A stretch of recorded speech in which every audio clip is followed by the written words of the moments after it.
Good evening, I'm Nick Schifrin. Jeff Bennett and Amna Nawaz are away. On the NewsHour tonight, the U.S. temporarily lifts sanctions on Iran as Vice President Vance says Tehran will allow UN nuclear inspectors back into the country. The United Kingdom's uncertain political future after Keir Starmer succumbs to political pressure and resigns as Prime Minister. And melting ice, the scientist and his family who've been tracking rapidly melting glaciers for nearly half a century. This landscape has been shaped by ice, and so to understand the landscape and the ice, you really have to walk across it.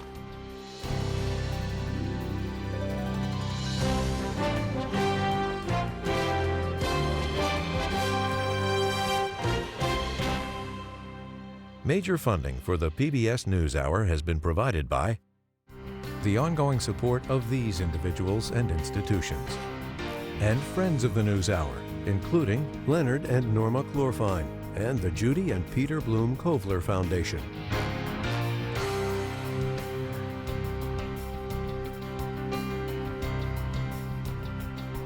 And with the ongoing support of these individuals and institutions.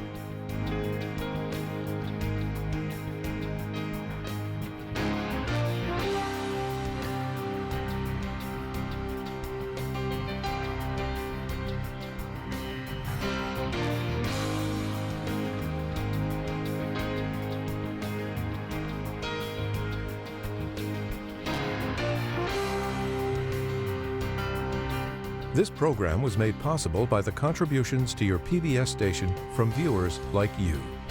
Thank you.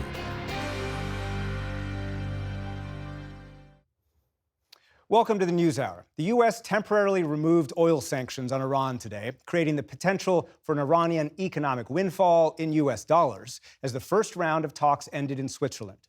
Vice President J.D. Vance led the U.S. delegation, mediated by Qatar and Pakistan. The negotiations come as one of the main sticking points. The war in Lebanon appeared to calm, at least for the day. Liz Landers begins our coverage. If Iran doesn't live up to their agreement, or if they're not behaving, I will do what I have to do. President Donald Trump today making a veiled threat to Iran if they don't adhere to the memorandum of understanding that was struck last week. We're doing very well in terms of negotiating a fair and reasonable deal. In Switzerland earlier today, Vice President J.D. Vance said talks with Iran are already paving the way for more technical discussions about its nuclear program. We did exactly what we wanted to do, which is accomplish 4 things for the American people. Vance, touting progress, laid out those key points: establishing a mechanism for keeping the Strait of Hormuz open, coordination for the ceasefire between Israel and Hezbollah in Lebanon, a process for the technical negotiations that remain, and an agreement on IAEA inspection of nuclear facilities. But Iran's foreign ministry today denied negotiations on nuclear issues, saying they did not accept any new commitments. Shortly after Vance's comments, Treasury Secretary Scott Beset announced that his agency would waive sanctions on Iranian oil as part of an interim agreement to end the war. The license authorizes the production, delivery, and sale of Iranian oil into late August. Miad Maliki, a former top sanctions official at the Treasury Department, is now a senior fellow at the Foundation for Defense of Democracies. He called the dollar authorization, allowing Iran to get paid in U.S. dollars, a critical detail in the announcement. Now, as far as cash, I think they have about 68 million barrels of Iranian oil that are within international waters close to China, in Asia. So that becomes available to buyers. And if, at current prices, that is $8 to $9 billion in floating inventory that now becomes available to buyers. Meanwhile, there was a calm in Lebanon today, with no Israeli strikes reported overnight and into today. But it followed a bloody weekend of Israeli strikes. At a funeral yesterday, a familiar chant, "Death to Israel." Family members gathered to mourn 4 of the at least 24 people killed in an Israeli strike on Saturday, including 5 children. Hours earlier, Israel and Hezbollah agreed to a ceasefire, but Israel refused to leave its occupation of southern Lebanon. Hezbollah chief Naim Qassem yesterday adamant in refusing to back down if Israel doesn't. Israel will not stay in Lebanon, and we will defend ourselves. Any violation we will deal with as we see fit. Israeli Prime Minister Benjamin Netanyahu today also resolute. The directive is clear and has not changed. Our fighters in southern Lebanon have full freedom of action to thwart any direct or emerging threat against them. Just yesterday, Israelis in Tel Aviv lined the streets, bidding farewell to one of the 4 soldiers killed in southern Lebanon last week. And attendees voiced frustrations over Israel's exclusion from the weekend negotiations. With the talks of the negotiations between Iran, United States, Israel is out of the question. We are with hands tied behind our back. Meanwhile, at a natural gas export terminal in Qatar, officials said a blast killed at least 13 people, but there was no indication the incident was a planned attack. Operations had just resumed after the area was struck by Iran earlier in the war. Tomorrow, Secretary of State Marco Rubio is set to travel to the Middle East to discuss the memorandum. For the PBS NewsHour, I'm Liz Landers. We now have 2 views on the U.S.-Iran negotiations and the agreement that ended the war. Mouin Robani is a former UN official and is a non-resident senior fellow at the Middle East Council on Global Affairs. And Jonathan Karikas is a retired Israeli lieutenant colonel who led forces in Lebanon and Gaza and served as the IDF's international spokesperson. He's now a senior fellow at the Foundation for Defense of Democracies. Thanks very much. Welcome, both of you, to the NewsHour. Mouin Robani, let me start with you, and let me start with today's news that came out of Vice President Vance, that it was lifting sanctions on Iran, selling oil for 60 days. What's your response to that announcement? Well, I think this is an indication that the Memorandum of Understanding is beginning to produce serious negotiations between the United States and Iran. I think we have to disabuse ourselves of the illusion that an agreement can be reached within the next 60 days, but at least it could set the basis for constructive diplomacy and create the space and the additional time that will be required to reach an agreement ultimately between the U.S. and Iran. I think it's a positive and hopeful sign. Jonathan Karikas, the U.S. lifting sanctions on Iran selling oil sets the basis for diplomacy. Do you agree? No, and I think that history teaches us that paying bloodthirsty murderers and terrorists, whether they are of a country or just a terrorist organization, never ends well. When you pay terrorist money, they're usually emboldened, and I will not be surprised to see that the money that the Iranian regime will make out of this very, very generous American concession won't go for the benefit of the Iranian people. It'll go towards armament, weapons, trying to fund Hezbollah and Hamas and other terrorist organizations, and I don't think that much positive will come out of it. Mouin Robani, the other major news from the U.S. today was the announcement of a mechanism of deconfliction. That's the phrase that J.D. Vance used for regional ceasefire, essentially for the war in Lebanon. And the vice president gave an example. He said that a low-level Hezbollah operative, who, of course, has been fighting Israel, who was not following orders but fired a drone at Israel, and then Israel fired back. So is this a step in the right direction? And what do you think about Vance's characterization of the war? Well, I think the establishment of a deconfliction cell regarding Lebanon is also a positive development, and it shows that we're making the transition from the general political statements that were included in the Memorandum of Understanding, that we're transitioning to serious, detailed, technical discussions and actual implementation. And the purpose of this deconfliction cell, the unstated premise, is that Israel appears determined to continue and, where possible, to escalate its military aggression in Lebanon in order to both continue with its objectives in Lebanon and in order to seek to derail U.S.-Iranian diplomacy. And this is essentially the U.S. and Iran together putting the shackles on Israel and preventing it from carrying out those intentions and those plans. Jonathan Karikas, is Israel trying to derail this diplomacy? I think what Israel is trying to do is to defend itself and live in peace in its internationally recognized borders without the attack of Iranian proxies, Hezbollah being the most dangerous and best armed one.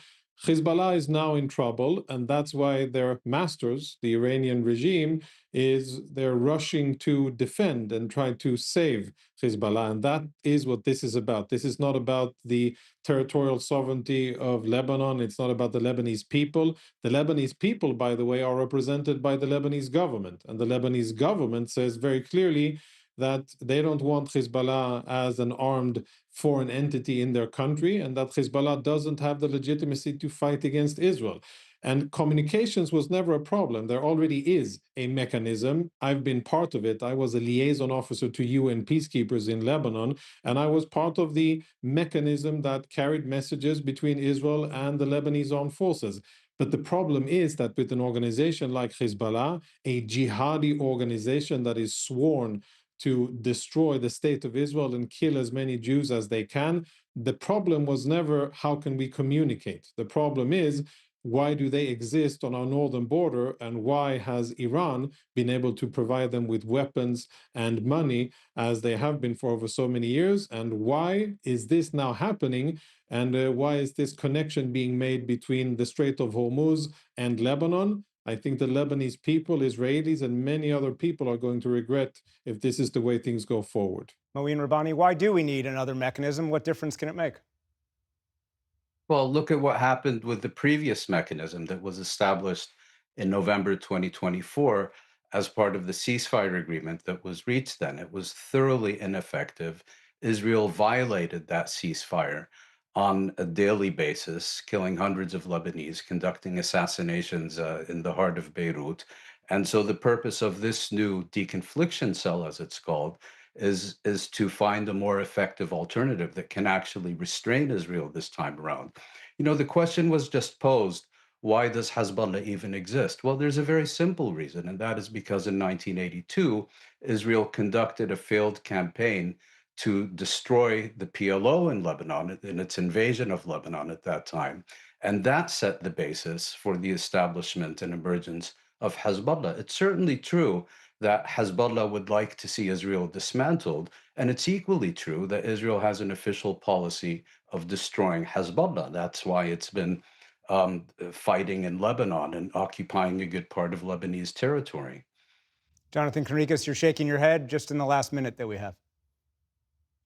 Yeah, let's remind our American viewers that Hezbollah is a U.S. designated terror organization with buckets of American blood on their hands, let alone Israeli blood, and they are nothing of the like. Hezbollah are a proxy organization of the Islamic Republic of Iran. They are foreign. They serve foreign interests, those of Iran. They do not represent Lebanon. And that's not me saying it. That is the democratically elected government in Lebanon that says so.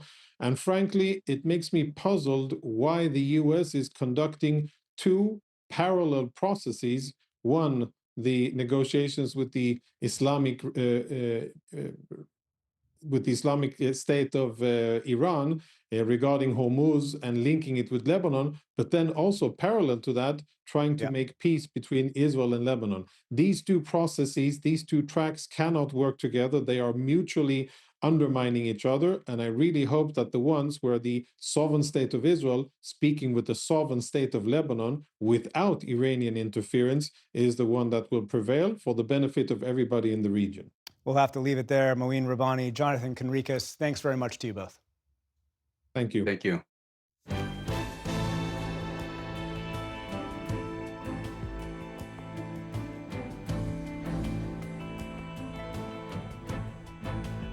British Prime Minister Keir Starmer resigned today, setting in motion a process to replace him that will produce the 7th Prime Minister in 10 years. Starmer came to office just 2 years ago atop a landslide victory, ousting the Conservative Party that had governed the United Kingdom for nearly 15 years. But dissatisfaction with his government grew quickly, leading to a mutiny within his own Labour Party, and now a single likely replacement. Romilly Weeks of ITV News reports. It's become a painfully familiar bit of furniture, and it could only herald one thing. The lectern manoeuvred into position, the banks of cameras trained, as Britain's 6th Prime Minister since the Brexit referendum became the 5th to resign before their time was up. Keir Starmer first wanting to show it hadn't all been for nothing. Look at what we've achieved in just 2 years. Then, watched by those MPs still loyal, he faced the writing on the wall. The question my party is asking now is whether I am best placed to lead us into the next general election. I have heard the answer of my parliamentary party to that question, and I accept that answer with good grace. Every decision I've taken has been about putting the country I love first. That is why I will resign as leader of the Labour Party. He had wanted, he had intended to fight on, but 4 years after Boris Johnson said the same, Keir Starmer has also bowed to the inevitable, leaving in a way he can never have imagined when he walked victorious up this street just 2 years ago. His guiding compass has been to put the country first and to ensure that this next stage and phase is as orderly as possible. That is the measure of the man. You're one of those backing the Prime Minister right to the end. Will you now back Andy Burnham? Oh look, I've been loyal to every leader of the Labour Party and every Prime Minister. I've been loyal to this one. I will be loyal to the next. As for the man who wants to be next, Andy Burnham, so-called King of the North, made an almost regal procession southwards. His train tracked from Manchester to Euston, where he dodged waiting crowds and sped off in a cab, arriving in Westminster to be sworn in. We now come to Andy Burnham, member for Makerfield. That clearly not the limit of his ambition. I swear by Almighty God that I will be faithful and bear true allegiance to His Majesty King Charles. The question now whether there'll be any leadership contest at all. The Conservative leader called for speed. Well, what are we waiting for? There are critical decisions that need to be made. Posing with around 200 Labour MPs this afternoon, Andy Burnham was showing any potential rivals what they would have to beat, and showing Keir Starmer what he has lost, as the Prime Minister, comforted only by his wife, re-entered number 10, his home, his job, for not much longer. Romilly Weeks, ITV News.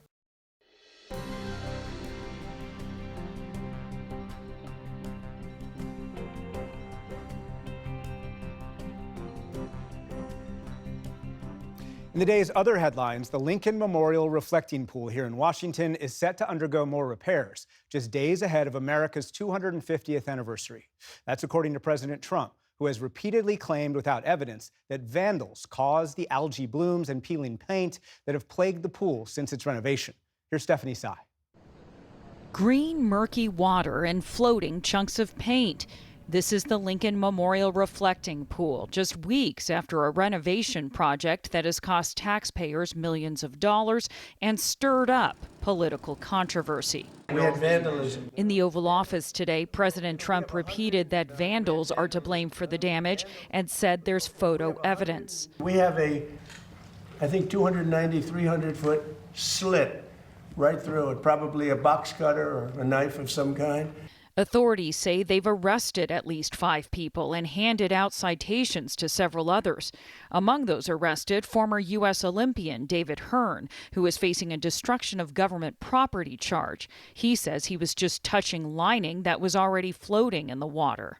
I don't think it's something that will stand up in court. Sarah Bronin is a law professor at George Washington University who specializes in historic preservation and property law. The kinds of activities that the passersby are accused of doing, again, dipping their hand into the water, merely touching some of the material that has fallen off of the bottom of the pool, are really not the kinds of activities that, at least based on my review of case law and understanding of the statute, have ever really been prosecuted. It was in terrible shape. It was filthy dirty.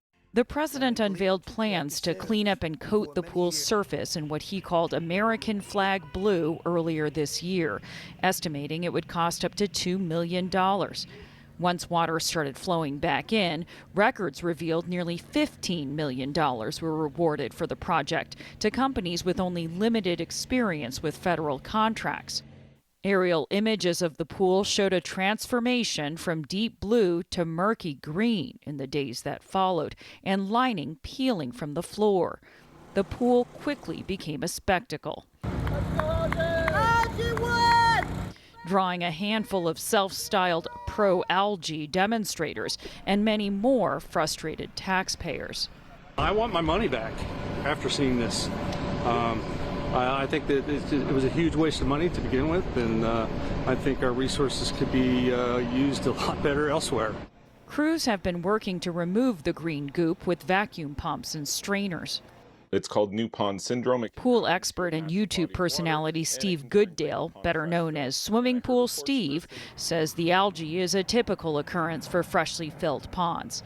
But the damage to the surface indicates potential issues with the bond layer applied between the old and new finishes. If you are deficient or insufficient with your surface preparation of the substrate before you apply this product, man, you're in for a bad time. And what would that look like if you were to see that? Well, it would basically look like it would start peeling off in sheets. President Trump says the new repairs are set to begin immediately. For the PBS News Hour, I'm Stephanie Sy. Also today, the Supreme Court reinstated a murder conviction in the case of Eitan Patz, the 6-year-old boy who went missing in New York City in 1979. In a 6-3 decision, the justices reversed a lower court decision that overturned the conviction of Pedro Hernandez, who admitted to the crime and was convicted of kidnapping and murder. But Hernandez's lawyers have said his confession was due to a mental illness. Patz vanished while walking to a Manhattan bus stop. His disappearance helped launch a movement to find missing children, and he was among the first to appear on milk cartons. Across the Midwest, a series of tornadoes claimed at least 3 lives, leaving homes in tatters and tens of thousands without power.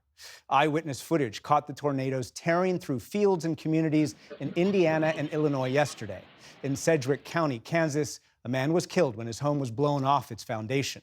Meantime, out west, yeah, just have them patrol down Pleasant Street down below and 3 streets as they see fit. Firefighters are battling a massive wildfire near the town of Eureka, Utah. All 1,000 residents have been forced to evacuate. And parts of Sedona, Arizona were also evacuated as dozens of wildfires rage across the country, across the Southwest, under hot and dry conditions. In Colombia, a Trump-backed political outsider looks set to be the next country's next president, amid a broader wave of far-right candidates across Latin America winning elections.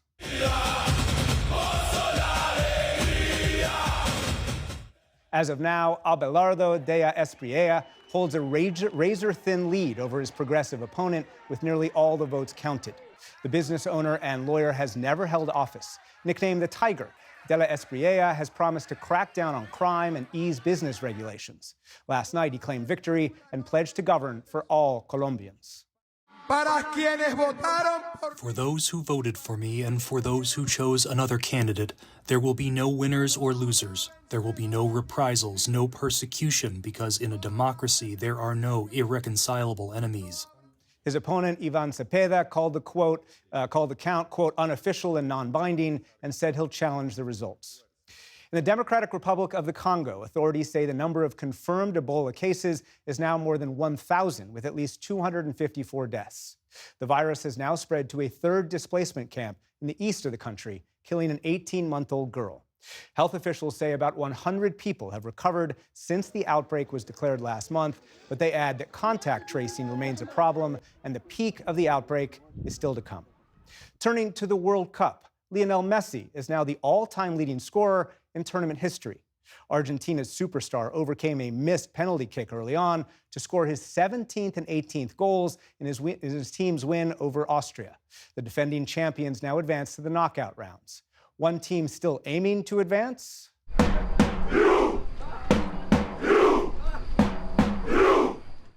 Norway is looking to ride a wave of fan support, with supporters performing their Viking row in New York's Times Square. Norway takes the pitch against Senegal tonight. On Wall Street today, stocks ended mixed as big tech shares struggled. The Dow Jones Industrial Average added nearly 150 points. The Nasdaq dropped 350 points, or about 1.33%. The S&P 500 also ended lower. And the music industry lost a titan today. Clive Davis nurtured artists across nearly every major genre for more than half a century. It was once said Clive Davis lived for 3.5 minutes of magic.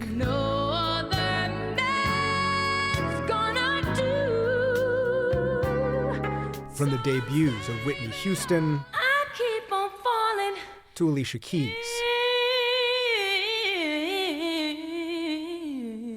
He shaped and signed superstars. Bruce Springsteen, name-dropped by Aerosmith.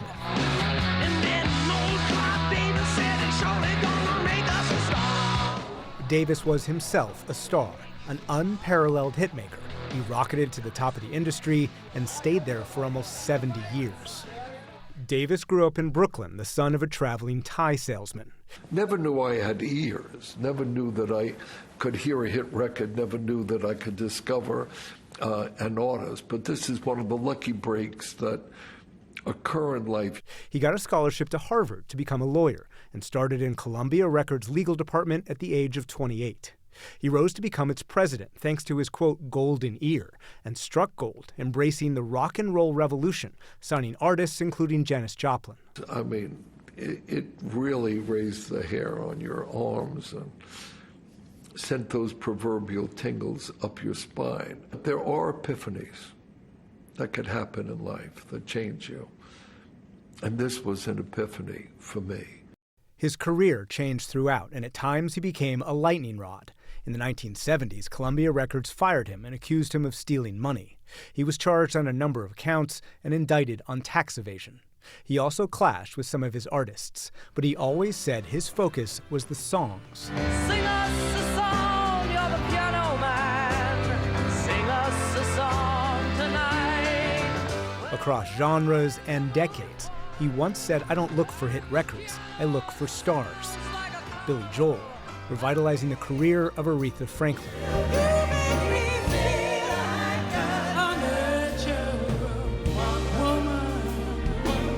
And embracing hip-hop and R&B. It was all a dream. I used to read Word Up magazine. This was a golden era. It was a golden era for the music industry. It was certainly a golden era for me. A music titan who helped provide the soundtrack of so many people's lives. Clive Davis was 94 years old. Still to come on the NewsHour, a new Justice Department memo questions decades of protections for people with disabilities. Tamara Keith and Amy Walter break down the latest political headlines. And the life and legacy of the late Federal Reserve Chairman Alan Greenspan.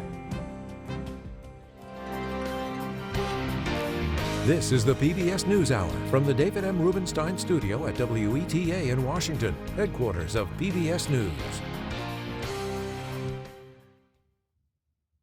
A recently released Justice Department memo questions decades of protections for Americans with disabilities. It's the latest effort by the Trump administration to shift long-standing practices for the disability community. Ali Rogan has more on potentially landmark changes. Nick, the new memo is one of several attempts to change services and policies dedicated to people with disabilities. The DOJ says states aren't required to provide home and community-based services that have long kept disabled Americans out of institutions if they would benefit from these other services. And as the administration seeks to shutter the Department of Education, it's moving key responsibilities to agencies which disability advocates say are less equipped to handle them. For perspective on what these actions mean for the disability community, I'm joined by Maria Town. She's president and CEO of the American Association of People with Disabilities.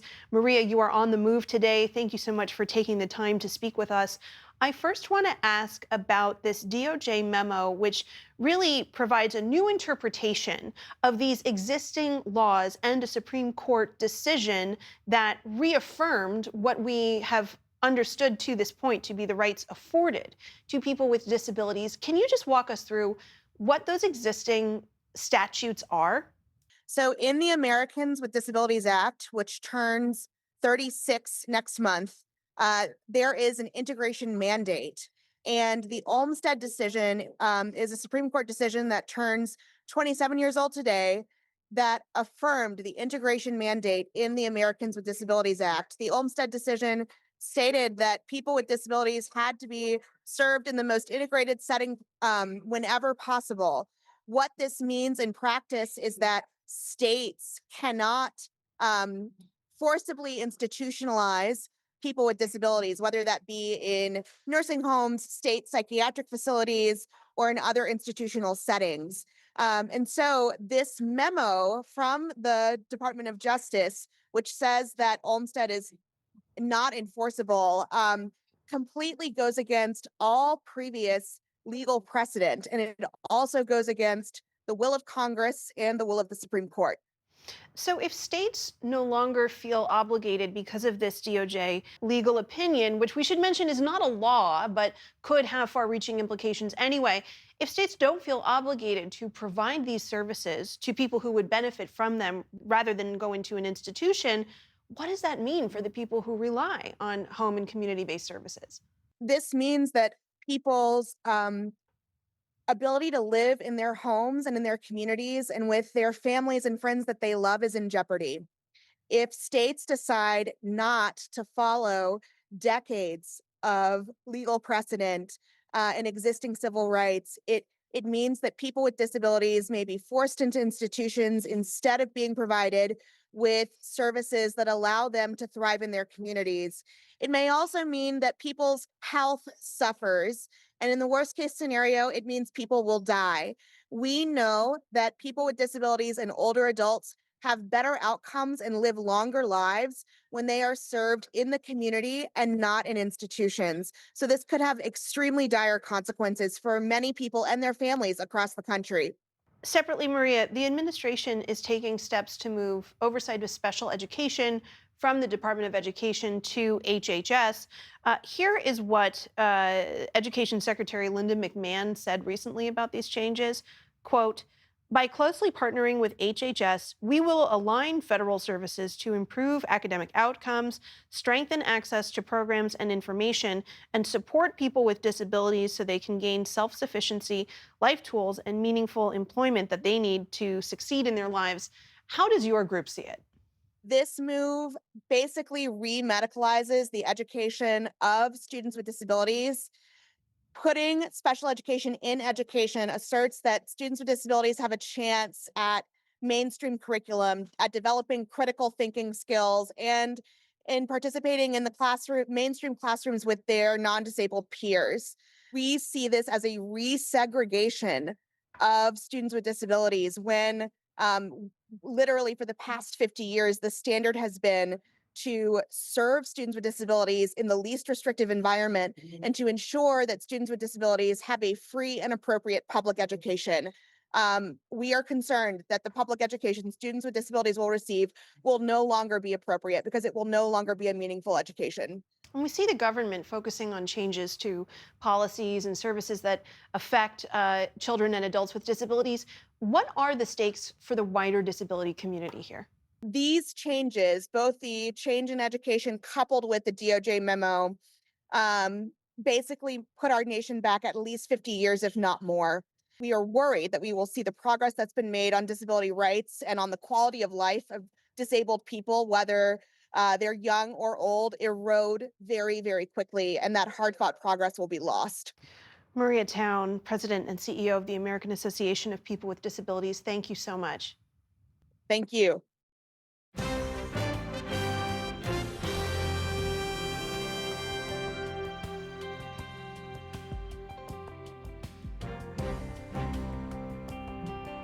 The war in Iran has opened new cracks in President Trump's relationship with GOP leaders on Capitol Hill. And Democrats face their own family feud this week as New York's primaries pit progressives against moderates. Here to reflect on that and the reflecting pool is our Politics Monday duo, Amy Walter of the Cook Political Report with Amy Walter and Tamara Keith of NPR. Thanks, guys. Welcome back. Hello. Tam, let me start with you. We've got high-profile Republican allies questioning the Iran memo of understanding, say it's weak. And there's also spy power negotiations at a standstill. Is this a GOP conference now pushing back or not? I think that we need to wait a little while to see whether they are rhetorically pushing back or whether they're actually going to take votes or do more substantive things to push back on the president. They certainly some of them have certainly expressed displeasure with the Iran deal, with President Trump like temporarily pulling his nomination for the director of national intelligence or telling him not to show up for his confirmation hearing. There is a big well of frustration with Republicans towards the president. There's a big well of frustration from the president towards Republicans, insisting that they do all kinds of things to pass the Save America Act, which is a measure that would require voter ID, proof of citizenship, and also would really limit mail voting, which a lot of Republicans actually like. He's putting a lot of pressure on Senate Republicans. He's actually headed up to the Hill this week to meet with some of these Senate Republicans. It's just not clear that they can give him what he wants, but it's also not clear how hard they're ultimately going to push back against him. Amy, and I wonder how much political pressure there is from people, so to speak. Let's look at the polls. The people. PBS News Hour, NPR Marist poll released last week found the president with the lowest approval rating of his second term, 36%, only 33% approving of his handling of the economy, a new low for him as president, and 78% of Americans say gas prices are straining their household budget. How much of this is actual pressure? Here's where this Republican rift is really interesting. As we've been discussing, and you know very well, there's definitely a rift ideologically on Capitol Hill between those maybe who are more hawkish, who would like to see the United States continue down the path they were going on militarily, and others who did not want to see that. But fundamentally, politically, if you're a Republican up for re-election in a tough district, here's a number you've been seeing since the war started. The president's handling of the economy, the net unfavorable, has gone up by about 10 points. His net unfavorable on inflation has gone up close to 20 points. That is a problem for you as a Republican running for re-election. So this war ending, theoretically, is going to help bring those numbers back to hopefully a reasonable place if you're a Republican running for re-election. But the challenge right now for Republicans, in like the sort of intra-party challenge, beyond this question of how hard do they push back on Donald Trump, who still remains the kingmaker in the party, but is the lack of enthusiasm among the base. The one thing in that Marist poll that I looked at is people who identify as Republican, how strongly do they approve of Trump versus how many are just like, yeah, he's okay, he's fine, I approve. The strongly approved number since a year ago at this time among Republicans has dropped like close to 12 points on net. And so what you're seeing is Republicans aren't abandoning Donald Trump, but they're just not as enthusiastic about him, which means they may not be as enthusiastic to show up to vote. Let's talk about Democratic primaries tomorrow. Maryland and Utah hold primaries tomorrow. South Carolina hold its primary runoff. But most election watchers will be focused on New York, where New York City Mayor Zohran Mamdani is backing challengers against incumbent Democrats he sees as too moderate. Amy, which races are you watching most closely? Well, let's start with this. Yes, it's New York. I love the people of New York, but it is a very small segment of the electorate. Now, no doubt, I think the national attention is going to be on Mamdani and whether he can use what he has right now, which is considerable political clout within the New York City, the progressive movement, to get his preferred candidates over the line. I'm intrigued by a couple of things. The first is there's basically an AI versus AI battle taking place in one of the districts in Manhattan, Upper West, Upper East Side, where the folks from Anthropic, who would like to see maybe more regulation, are supporting a candidate who, while in the state legislature, actually passed some AI regulation. The folks at OpenAI don't really like the legislation that he passed, and so they're spending against him millions and millions of dollars for one seat in Congress. The second thing I would say, there's a lot of talk about whether Mamdani succeeds. What does this mean for the Democratic Socialist movement? Does this mean the party now, the Democratic Party, has moved so far left? The race, I think, that's going to tell us much more about that is not happening until August, and that's in Michigan, where a much more progressive candidate, sort of in the mold of some of these candidates that Mamdani is supporting, is facing off against two more sort of establishment-y type of Democrats in a swing state, in a state that's going to matter in the next upcoming presidential election as well. So whether that candidate can win a primary and whether that candidate can win a general election will tell us a lot more about the strength of that wing of the party, the Mamdani wing or the Bernie wing, than what's happening in New York. Yeah. And Tam, let me finally get you on the pool. So the president seems... Why, thank you. The president seems increasingly frustrated, shall we say, by his struggle to clean the pool, to convince the public that it was, in fact, saboteurs who created all that algae and all of the paint crusting. Do these claims, do these arguments still land with his supporters? Yeah, and I will not be here to truth on or fact check on epoxy and how it works because that is not my expertise. What I will say is that this reflecting pool has turned into yet another fight over Donald Trump. And he made the pool about himself. It is one of many projects that he has pushed through ahead of America 250. He has put so much focus on it, so much, calling people into the Oval Office to show charts of the pool next to giant skyscrapers to say how big it is, and on and on and on, and all of these Truth Social posts, and all of this, that he's drawing so much attention to it. And it does raise the question, like, what about those kitchen table issues that Senate Republicans want to talk about?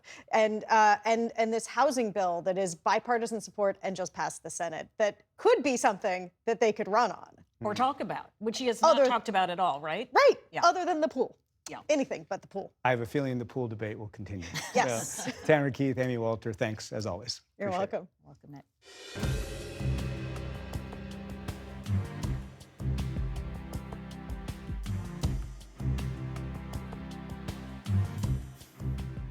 Today, the former chairman of the Federal Reserve, Alan Greenspan, died from complications of Parkinson's at the age of 100.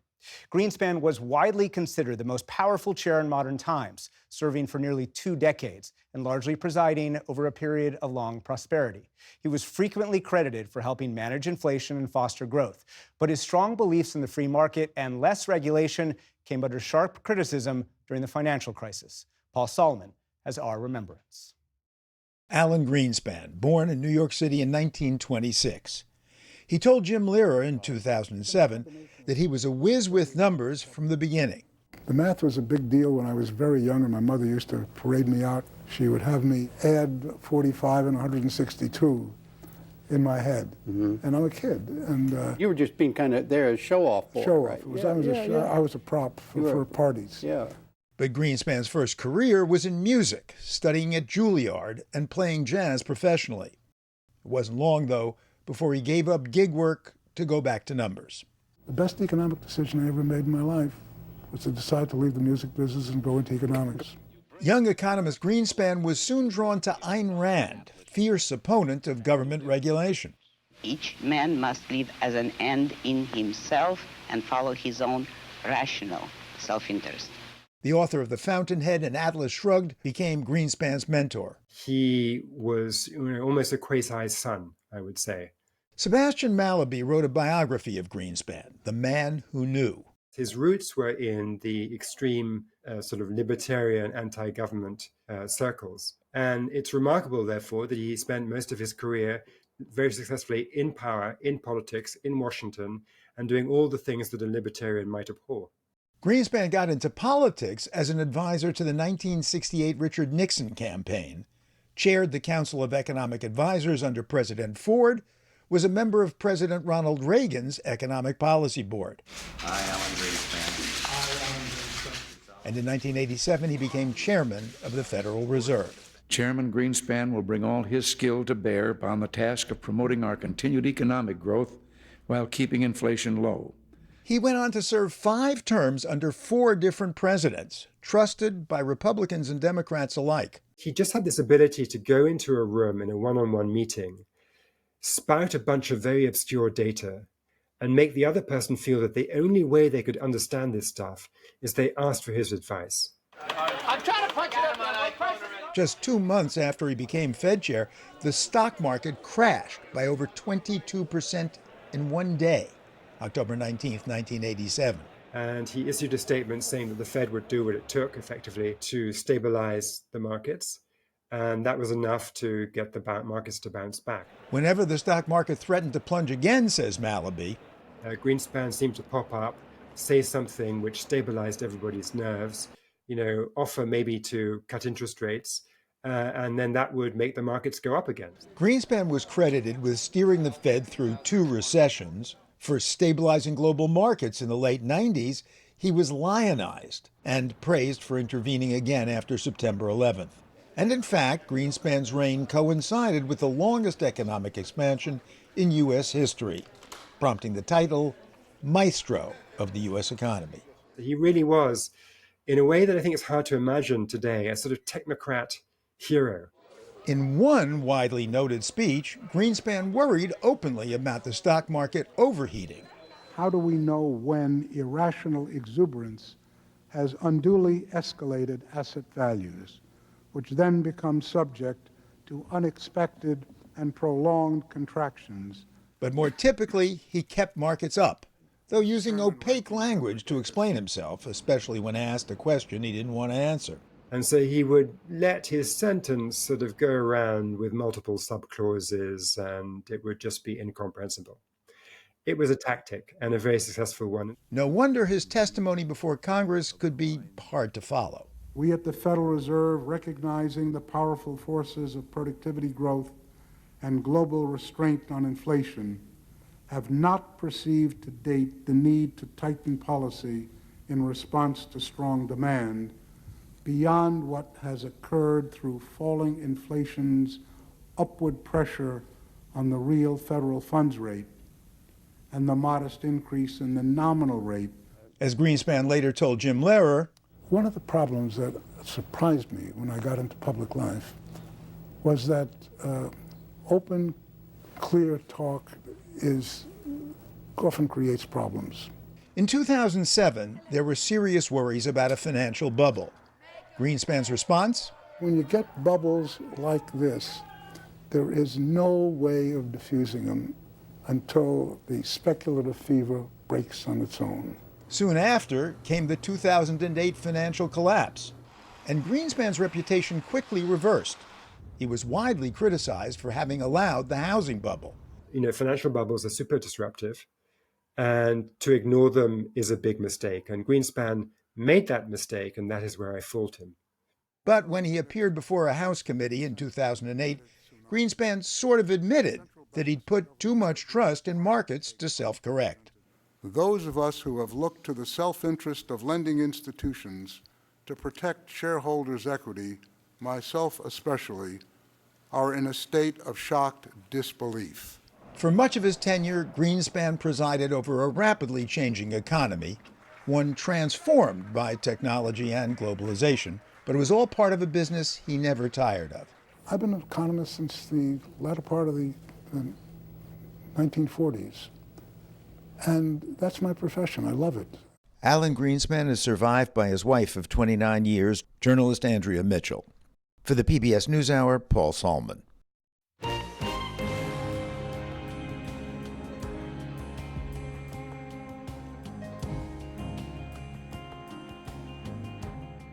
Finally from us, melting ice. The world's glaciers are receding at an alarming rate, losing more than 1 trillion tons of ice a year. It's fueled in part by climate change and is driving sea levels higher, which could threaten coastal communities around the world. Special correspondent Ben Tracy of Climate Central found a man who, alongside his family, has seen the melt firsthand every year for nearly half a century. But it is stunningly beautiful out here. This 2 miles we've done so far today, that was fun. I'm not complaining. I'm happy to take a walk on a glacier any day. In the rugged North Cascade Mountains of Washington state, my life has been shaped by this ice. No one likely knows this glacier better than Maury Pelto. We got 6,000 measurements on this glacier. You have 6,000 measurements on this one glacier? Yeah, at least. Wow. For more than 40 years, Pelto, a glaciologist, has returned to this remote wilderness. The crunch of footsteps in the snow now rivaled by the sounds of melting ice.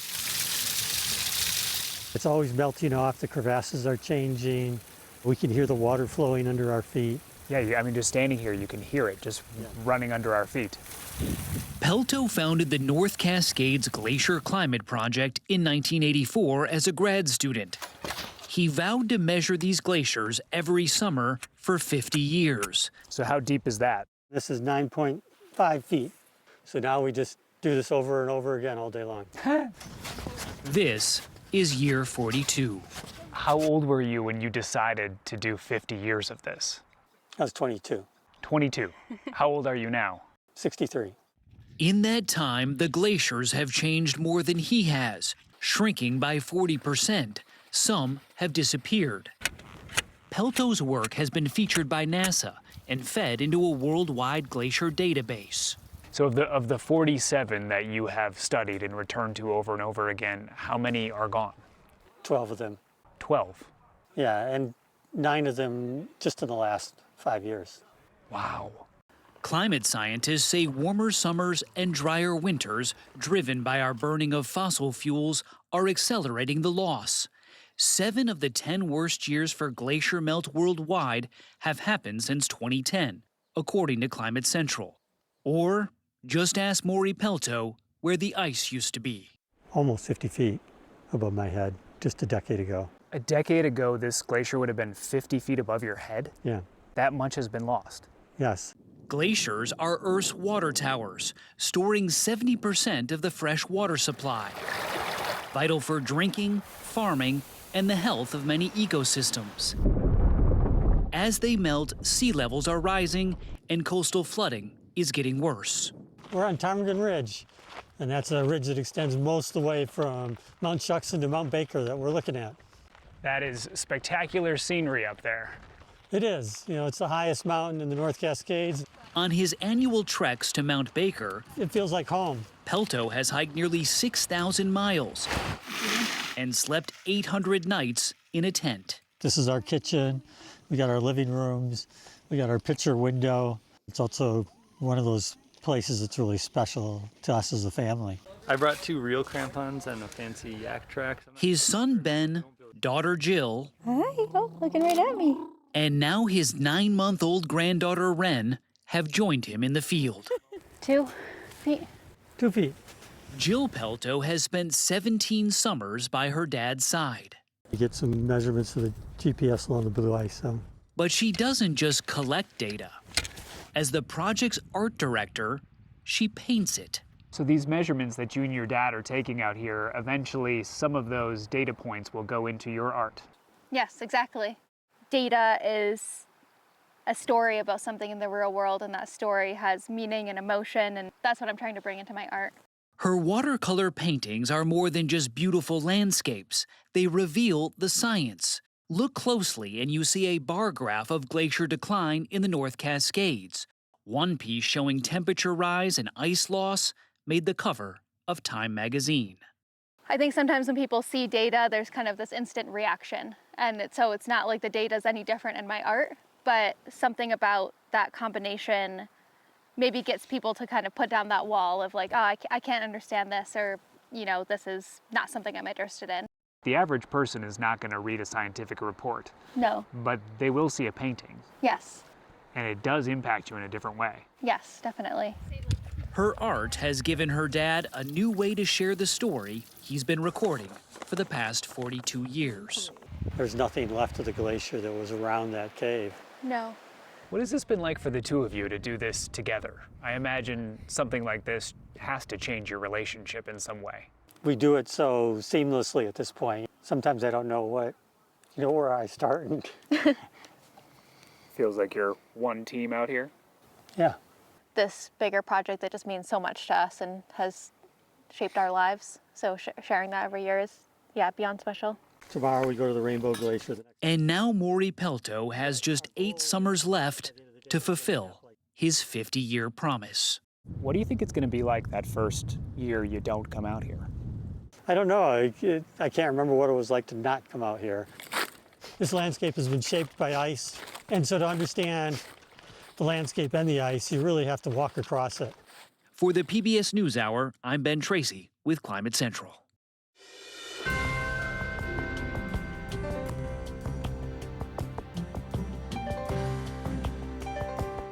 And that is the News Hour for tonight. I'm Nick Schifrin.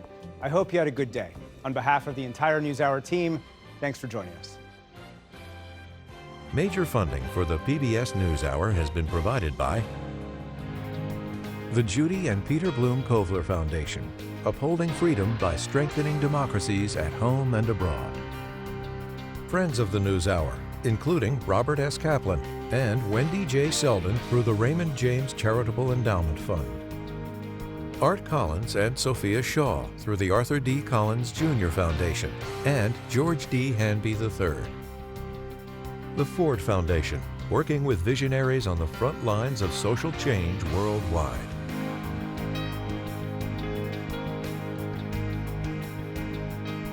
The John D. and Catherine T. MacArthur Foundation, committed to building a more just, verdant, and peaceful world.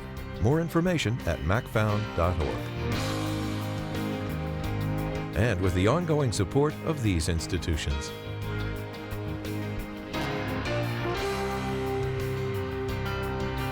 This program was made possible by the contributions to your PBS station from viewers like you. Thank you.